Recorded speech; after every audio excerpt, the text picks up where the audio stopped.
తెలంగాణ రాష్ట్రంలో ఎక్సైజ్ శాఖను ప్రక్షాళన చేయాలని రాష్ట్ర ముఖ్యమంత్రి రేవంత్ రెడ్డి గారికి విజ్ఞప్తి చేస్తూ ఉన్నాం. ఎందుకంటే ఎక్సైజ్ శాఖ అంటేనే ఈరోజు అవినీతిమయంగా తయారైంది కొందరు చేసిన అధికారుల వల్ల. ఆ శాఖకే చెడ్డ పేరు వస్తూ ఉంది.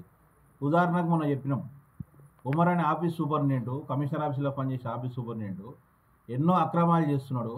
ఈరోజు ఎంతోమందిని ఇబ్బంది పెడతా ఉన్నాడు. ప్రమోషన్ల విషయంలో రివర్షన్లు అనుకుంటూ చాలామందిని సఫర్ చేస్తున్నంటే కూడా మళ్ళీ కమిషనర్ కానీ ప్రిన్సిపల్ సెక్రటరీ ఇంతవరకు ఆయన మీద చర్యలు తీసుకొని కూడా వెనుకడుగు చేసే పరిస్థితి ఈరోజు తెలంగాణ రాష్ట్రంలో ఉంది. మరి దాంతోపాటు హైదరాబాద్లో ఆయన ఉంటాడు శాస్త్రి అని, ఇప్పుడు ఆయన జాయింట్ కమిషనర్ అనుకుంటే కమిషనర్లో హైదరాబాదు డీసీ ఇన్ఛార్జ్ కూడా ఆయన్నే. మళ్ళీ హైదరాబాదు డీసీగా ఉన్నప్పుడే ఉమర్ అక్కడనే ఆఫీస్లో ఎక్కడ పోస్టింగ్ ఇచ్చినా హైదరాబాద్ డీసీ ఆఫీస్లోనే ఉమర్ కూడా డ్యూటీ. మళ్ళీ ఈ డీసీ ఎవరు అప్పుడు శాస్త్రి గారు, ఇప్పుడు ఇన్ఛార్జ్ ఎవరు శాస్త్రి గారు. అంటే ఈ యొక్క తప్పులు జరగడానికి రాష్ట్రంలో అనేక అవకతవకలకు కారణము, అవినీతికి కారణం కూడా ఈరోజు శాస్త్రి ఉమర్ గారే. ఈ యొక్క ద్వయమే అని చెప్పి ప్రధానంగా ఎక్కడికైనా చెప్తాడు. శాస్త్రి ఉమర్ ద్వయమే ఈరోజు అనేక అక్రమాలకు కూడా వాళ్ళు తావిచ్చిండ్రు. వాళ్ళకి కావాల్సింది ఒకటే డబ్బు. ఈ శాస్త్రి గారు చూసుకుంటేనేమో ఒక ఫైల్కు 60,000 నుంచి ₹1,00,000 వసూలు చేసుకుంటూ హైదరాబాద్నేమో ఆమెమేలు తీసుకుంటాడు లంచాలు. అమెరికాలో ఆయన ఆస్తులు కూడా పెట్టుకుంటాడు. మళ్ళీ ఇక్కడైతే డౌట్ వస్తుందని చెప్పి ఆయన వయసు 61కి దగ్గర నుండి రిటైర్మెంట్ అవుతున్నాడు. మళ్ళీ 63కు పెంచాలని చెప్పి ప్రయత్నాలు చేస్తున్నాడంట. అంటే ఎవరికి ప్రమోషన్ రావద్దా, నీవెంత లాభమని ఉన్నావా అంటే నీకే రావాలన్నా. ఎందుకంటే డబ్బులు వస్తున్నాయి కదా, ఒకటిగా డబ్బులు వస్తున్నాయి కోట్ల రూపాయలు. అవి తిన్నికి ఇస్తే మనసు ఒప్పక మళ్ళీ పొడిగించుకొని కేసీఆర్ 61 ఏళ్ళకి పెట్టి పెద్ద తప్పు చేసింది 58కి. మళ్ళీ ఈయన సొంతంగా 63 ఏళ్ళకి పెంచాలని చెప్పి ప్రయత్నాలు చేస్తూ ఉన్నాడు. మళ్ళీ ఉమర్ కూడా అక్రమంగా ఈరోజు ఆఫీస్ సూపరింటెండెంట్కి వచ్చిండు. ఈ గవర్నమెంట్ 2024లో ఒక సీనియారిటీ లిస్ట్ రిలీజ్ చేసింది కమిషనర్ గారు. దాని ఎన్నో ప్లేస్ అండి నాది 10వ ప్లేస్ ఉమర్ గారిది. 10 అంటే 4 రిటైర్ అయ్యారు, ఈయన 6వ నెంబరు. ఈయన ఆఫీస్ సూపరింటెండెంట్కి ఎట్లా వస్తాడు?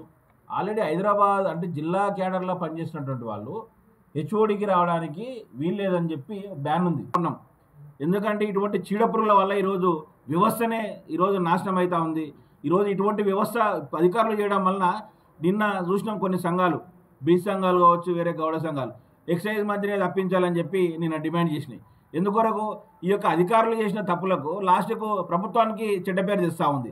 అంటే అందుకే ఈ యొక్క ప్రభుత్వానికి చెడ్డ పేరు తెస్తున్న ఇటువంటి చీడ పురుగులను ఉమర్ కానీ శాస్త్రి కానీ ఈ యొక్క విజయభాస్ రెడ్డి ఇటువంటి వాళ్ళు చాలామంది ఉన్నారు అన్ని జిల్లాలు.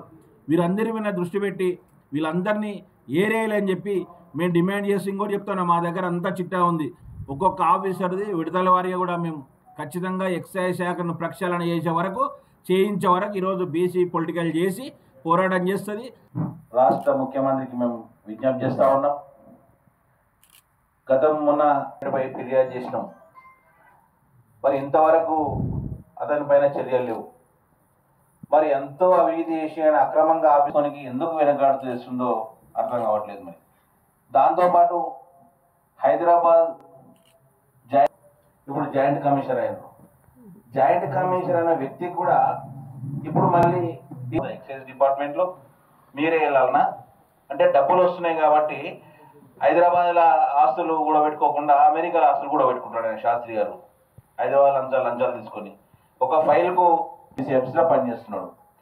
హైదరాబాద్ జిల్లాలో పనిచేసే వాళ్ళు స్టేట్లో హెచ్ఓడిలో పనిచేయడానికి ఎలిజిబుల్ అంటే చేయకూడదని చెప్పి ఒక బ్యాన్ ఉంది. రిటైర్డ్ అంటే ఈయన కంటే ముందు 5 మంది ఉన్నా కూడా ఈయననే హెచ్ఓడిలకు ఎందుకు వస్తాడు? అంటే లోపల అందరికి ఒక నీతి, ఈయనకు ఒక నీతే. అదేవిధంగా ఈ ఆంధ్ర వాళ్ళకి ఏమో దగ్గర పోస్టింగ్లు శాస్త్రి ఇప్పిస్తాడు. మళ్ళీ ఆయన కూడా వాళ్ళ నేటివ్ అక్కడనే అనుకుంటా, శాస్త్రి గారిది ఇక్కడ సెటిలర్ అనుకుంటా.